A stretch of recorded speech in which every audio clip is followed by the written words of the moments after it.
नमस्कार। एनटीपीसी की सीरीज में हाजिर हैं हम 18 जनवरी 2021 शिफ्ट 1 से बाकी बचे हुए प्रश्नों को लेकर। चलिए शुरू करते हैं। पहला क्वेश्चन है, यदि 110 वर्ग मीटर क्षेत्रफल वाले एक आयताकार सोलर पैनल की लंबाई चौड़ाई से 10% अधिक है तो इसकी चौड़ाई ज्ञात करना है। ठीक है, अगर आप ध्यान दीजिएगा, देखिए 110 है ना, 10% अधिक। देखिए, अगर 100 है तो आपका 10 अधिक होगा। ठीक है, तो अगर मान लीजिए अगर 10 ही रहे तो कितना अधिक होगा? एक। ठीक है, ठीक, यानी कि चौड़ाई जो है आपका 10 हो जाएगा और लंबाई एक अधिक यानी कि 11 हो जाएगा, और इसका गुणनफल आप करोगे तो कितना हो जाएगा? 110। तो इस अवस्था में जो है इसकी चौड़ाई कितनी हो जा रही है? 10 मीटर। ठीक है, आपको ज़्यादा उसमें जाकर बनाने की जरूरत नहीं है। यहाँ पर देखिए, यहाँ पर दिया गया है इनका एलसीएम ज्ञात करना है। ठीक है, पहले इसको कर लेते हैं। अब देखिए, ये आप इसको करोगे तो ये 2 पर घात हो जाएगा 3। ठीक है, और ये 2 से गुना, ये आपका हो जाएगा 2 गुणे 3 इस पर ऐसे। ठीक है, तो ये आपका हो जाएगा 2, ये 3 दूनी का 6, ये 3 और 3 पर घात ये। ठीक है, तो यहाँ से जो है आपको मिलेगा, ये 3 और 6 9 हो जाएगा, ये 3 पर घात 3।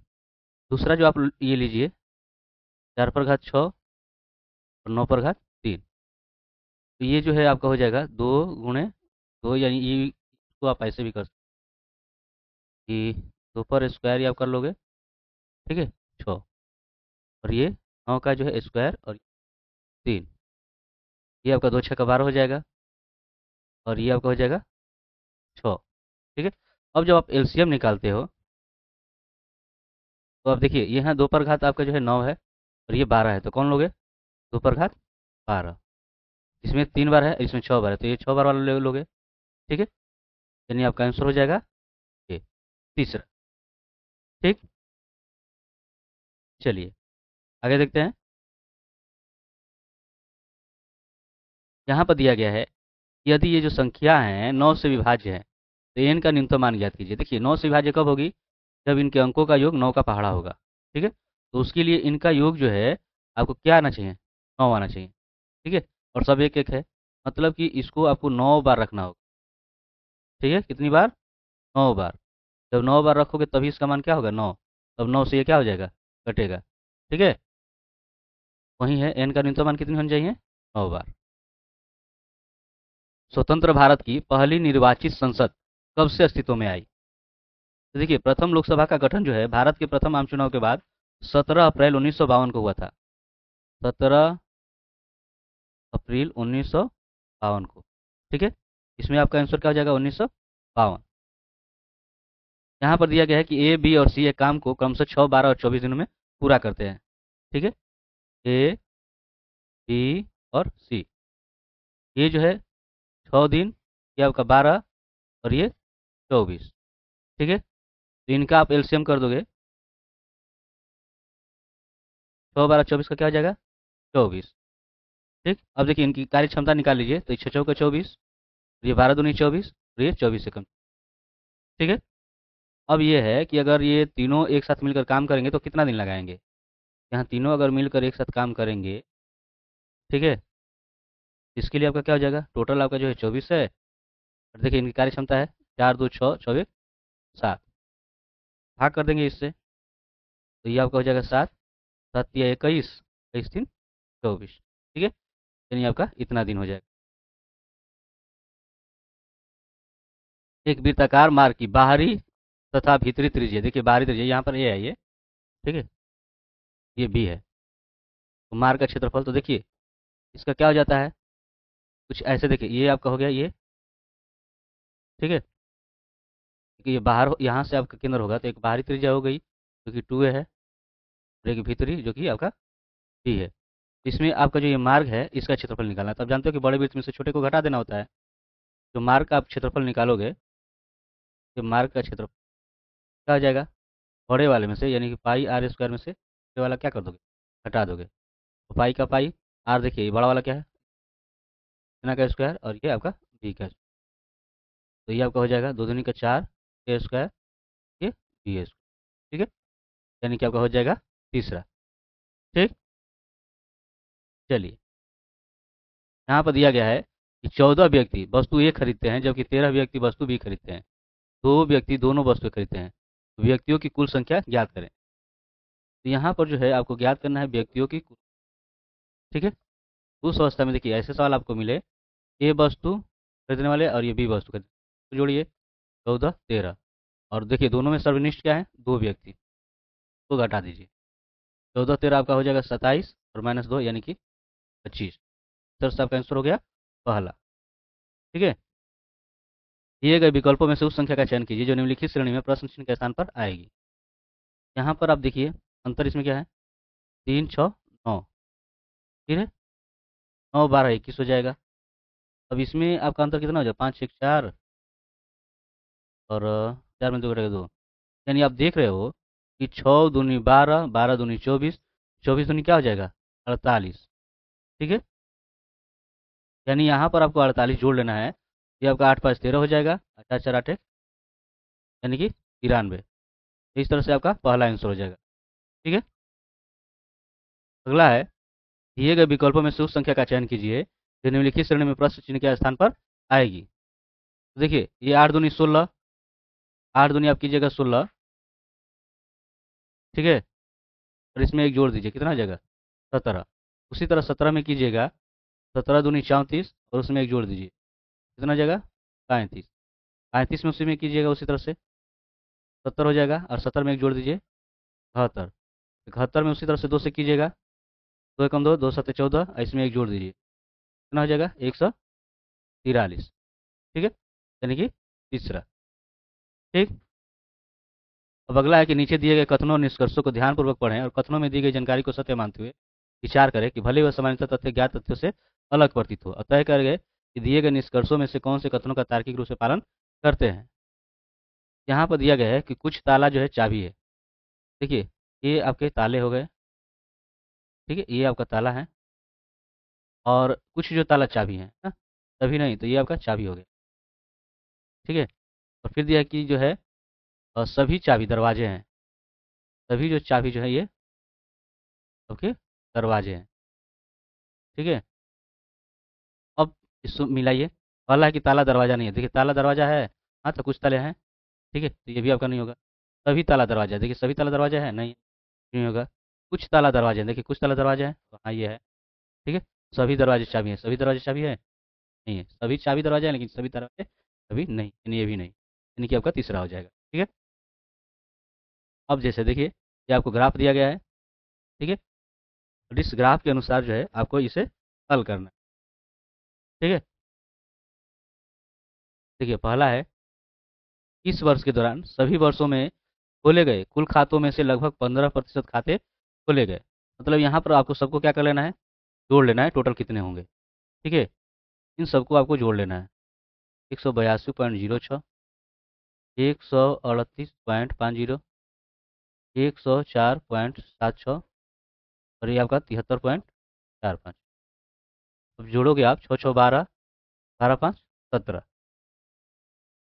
ठीक है, फिर ये 5 7 12, 12 4 16 से, फिर 8 2 10, 17 1 18। ठीक है, ये 8 3 11 7 18, ठीक 19 हो जाएगा, 3 1 4। ठीक है, लगभग आपका बराबर हो जाएगा 499 का। अब यहाँ पर जैसे दिया गया है कि सभी वर्षों में खोले गए कुल खातों में से लगभग 15% खाते खोले गए, यानी कि जो 499 है आपको आया हुआ है, उस 499 का 15% कर देना है। ठीक है? 499 बटा 100, इसको अगर हम मान के चलें कि 499 ये लगभग 500 के अगर ये बराबर है, देखिए यहाँ से 0 0 और 15 5 कितना हो जाएगा 75। ठीक है, तो 75 के लगभग में कौन है, इसमें कौन है, ये मार्च 2010। ठीक है, इसमें आपका आंसर हो जाएगा मार्च 2010। दूसरा है कि मार्च 2010 और 2011 में खोले गए खातों का ग्राफ अंतर ग्राफ में दर्शाए गए कुल खातों का लगभग कितना प्रतिशत है। यहाँ पर 10 और 11 में जो है ये 10 और 11 में अंतर कर दीजिए, में अंतर कीजिए, देखिए आप लगभग में देख लीजिए, 4 में 3 घटेगा 1, और ये आपका 10 में 7 घटेगा 3, लगभग कितना हो जा रहा है 31। ठीक है, यहाँ जो है आप प्रतिशत निकाल दोगे, प्रतिशत निकालोगे तो देखिए लगभग अंतर आपका 31 है, लगभग 500 पे आपको करना है और 100 से कर दीजिए जीरो, 5 का क्या हो जाएगा 30। ठीक है, इस तरह से आपका आंसर कितना हो जाएगा तीसरा। पहले 3 वर्षों के दौरान कितने खाते खोले गए? तो पहले 3 वर्षों के दौरान कितने खाते खोले गए ये आपको बताना है, इसको आपको क्या कर लेना है, जोड़ लेना है। ठीक है, इन तीनों को आप क्या करोगे, जोड़ लोगे। 138 रुपये 4 5, जोड़ोगे ये 6 5 11, 10 12 4 16 1 17, 8 4 12 3 15, 1 आपका 16 हो जाएगा। ठीक है, 10 10 1 11 1 1 2 1, यानी लगभग 316 हो जा रहा है, कितना हो जा रहा है 316। यहाँ पर आपका आंसर कितना हो जाएगा 316। अगला है कि पिछले वर्ष की तुलना में 2013 में खोले गए खातों की संख्या में वृद्धि दर कितनी है? तो यहाँ पर आप क्या कर सकते हो, जो ही आप अंतर कर लीजिए। ठीक है, यहाँ पर इनका अंतर कितना हो जा रहा है, 12 में 8 घटेगा,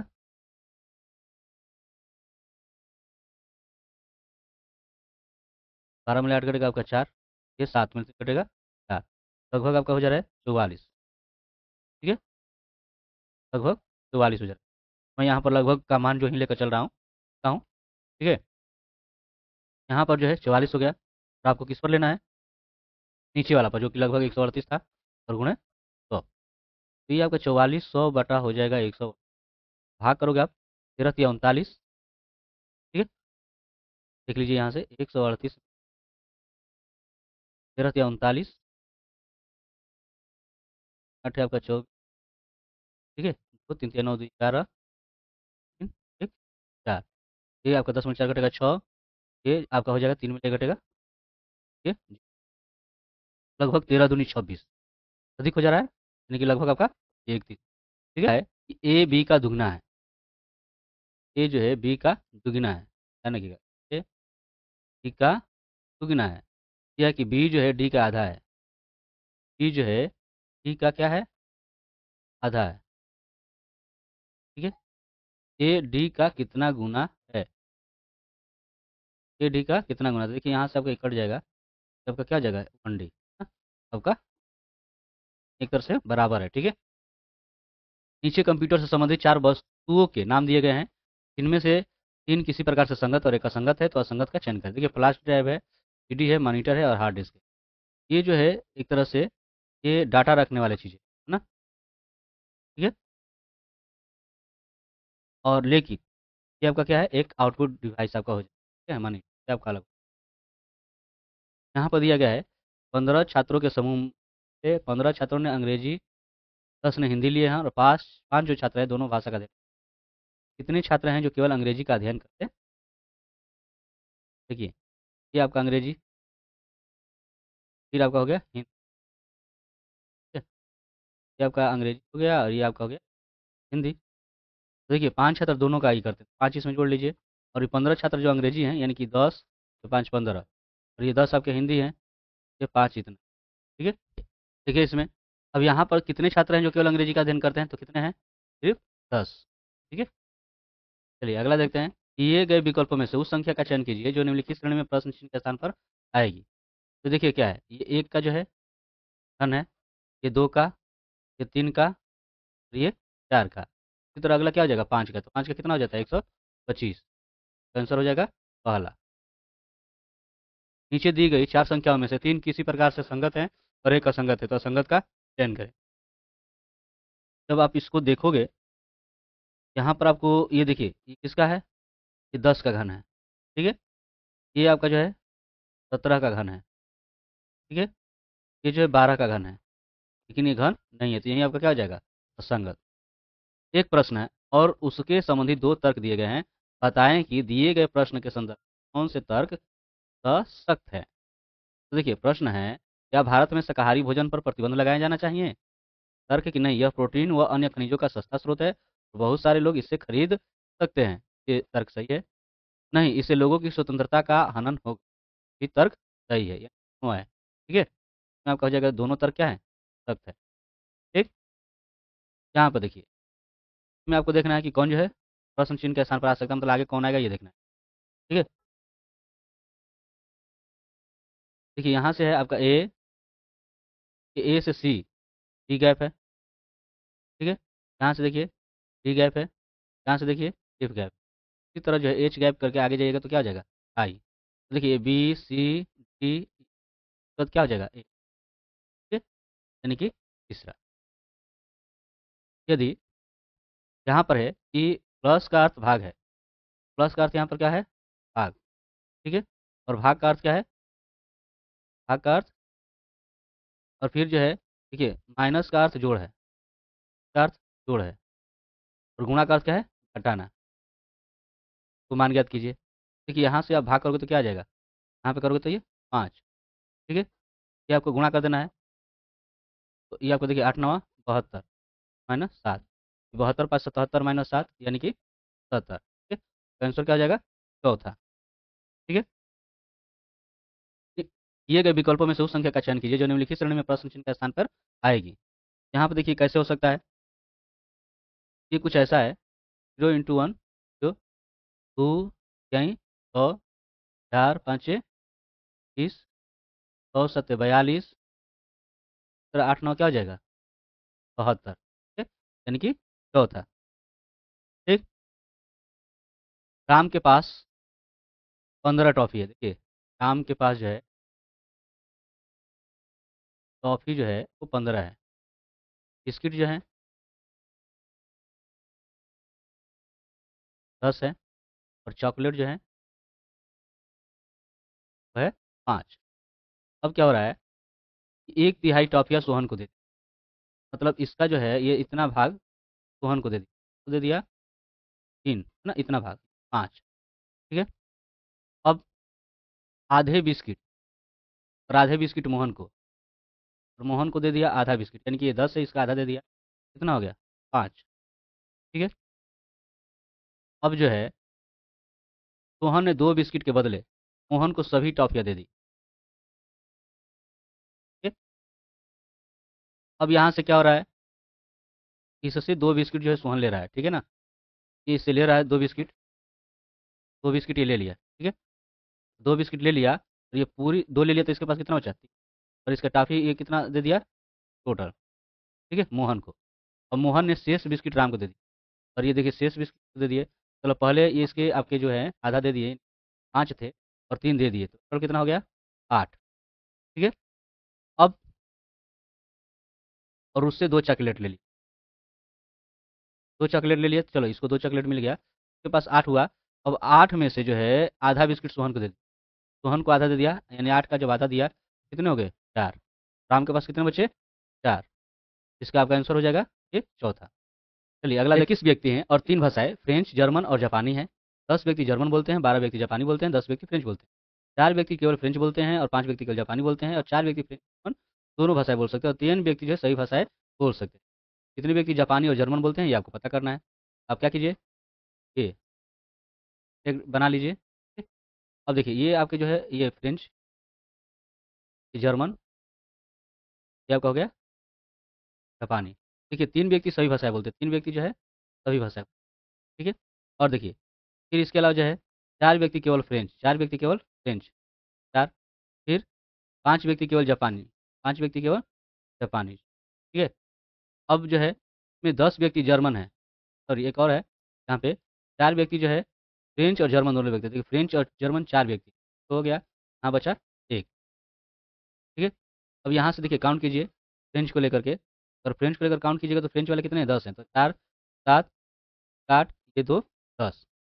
ठीक है, अब इसको लेकर अगर काउंट कीजिएगा जापानीज को लेकर, जापानीज जो है कितने हैं, 12 हैं, 5 2 7 3 10 10 2 12। ठीक है, जर्मन को लेकर यहाँ पे कीजिएगा तो 1 3 4 4 2 6 6 4 10। तो आपका प्रश्न था कितने व्यक्ति जो है जापानी और जर्मन बोलते हैं ना, जापानी और जर्मन कितने हैं ये, 2।